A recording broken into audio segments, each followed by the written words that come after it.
જય માતાજી, જય શ્રી કૃષ્ણ ફ્રેન્ડ્સ. તો આજે મેં વ્રતમાં ખાઈ શકાય તેવી એકદમ ટેસ્ટી રબડીદાર એવી મખાનાની ખીર બનાવી હતી.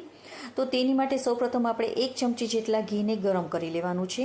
ઘી ગરમ થઈ જાય એટલે ગેસની ફ્લેમને ધીમી રાખીને 1.5 કપ જેટલા મખાનાને આપણે એમાં ક્રન્ચી થાય ત્યાં સુધી શેકી લેવાના છે. ગેસની ફ્લેમને આપણે ધીમી જ રાખી અને ચમચા વડે આવી રીતે કન્ટિન્યુઅસલી હલાવતા જશું અને મખાનાને આપણે બ્લેક કલરના સ્પોટ થોડા આવી જાય ને ત્યાં સુધી આપણે તેને શેકી લેવાના. તો જો એક મખાનું તમે લેશો તો એકદમ ક્રન્ચી એવું આપણું થઈ ગયું છે, મીન્સ કે આપણા મખાના શેકાઈ ગયા છે. તો હવે આપણે તેને એક બીજી ડીશમાં લઈ લઈશું અને એકદમ તેને આપણે ઠંડા પડવા દેવાના છે.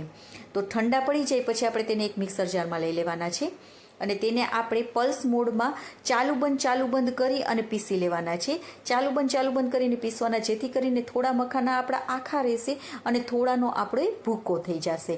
તો જુઓ, એ થોડા આપણા મખાના આવી રીતે આખા રહ્યા છે અને થોડાનો આપણે ભૂકો થઈ ગયો છે. આવી જ રીતે આપણે મખાનાને પીસવાના છે. તો હવે આપણે એક બાઉલમાં થોડું પાણી એડ કરશું અને 1 લીટર જેટલા દૂધને, ફૂલ ફેટ દૂધને જ આપણે ગરમ કરવા મૂકવાનું છે.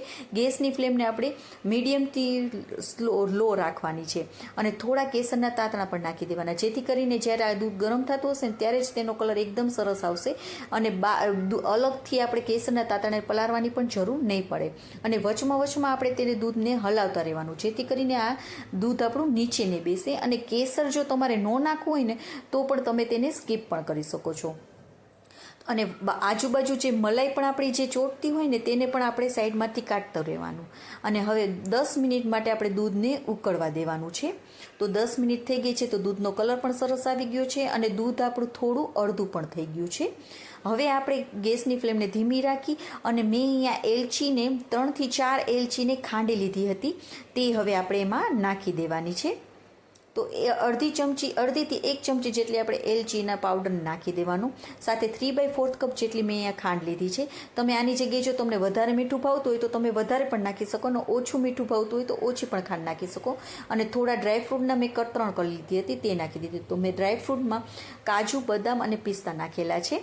તમે આની જગ્યાએ કોઈ પણ ડ્રાયફ્રૂટનો ઉપયોગ કરી શકો છો અથવા ડ્રાયફ્રૂટ વગર પણ આ તમે ખીરને બનાવી શકો છો.